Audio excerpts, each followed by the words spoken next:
O dövlət işində işləyəndə evə gəldi, gecə oruç tutmuşdu. Gecə getdi, dedi, gedim dükana dayım, gəlirəm. Elə orucu da açmadı. Bu getdi, biz də gözlədik, bu uşaq gəlib çıxmadı. Bir gün, 2 gün bunu verdik axtarışa. Getdi Binəqədi polisinə, dedi, bəs bunu tutublar. Mənim uşağımı şərriyib, qara kuluk başına salıblar, çırpa-çırpa 3 nəfər döyə-döyə bunu tutublar, aparıblar Nəsimi polisinə. Deyiblər ki, sən bunu boynuna almalısan ki, mən bu işi mən görmüşəm. Yoxsa sən bunu boynuna almasan, atovu, anovu, ailəvi biz aradan götürərik. Bu uşağı götürəndən sonra bunu döyə-döyə çay içizdiriblər. Onu çay içizdirəndən sonra onu aparıblar Simaşkaya, qan analizi veriblər ki, bunun qan analizində narkotik çıxıb.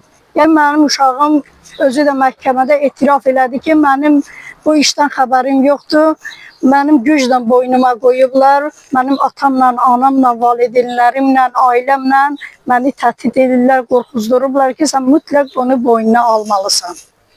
Mənim uşağım şəhidlərin ailəsinə qulluq eləyib, şəhidlərin məclisində iştirak eləyib, qocalar evinə xidmət eləyib, uşağın evinə kömək eləyib, nə lazımda əlindən gəlindən əsirgəyib. Ancaq baxıram ki, bunlar mənim uşağımı nahaq tutub basıblar içəri. Elə bil ki, erməni əsiridir, Ermənistana əsir düşüb, mənim uşağımı basıb içəri.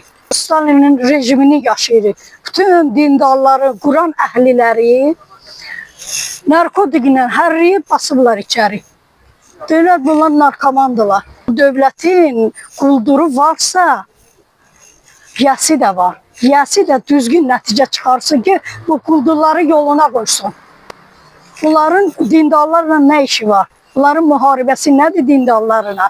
Axı biz dindar, namaz qılan, Quran oxuyan, Allah yolunu gəlir. Hamısı içki, pianoska olmaz ki. Mənim uşağımın nahaq yerə şərriyi basıb içəri. İndi ata xəstə, körpəsi, ailəsi qalıb ortalıqda. Biz də qalmışıq, belə biz neyniyək?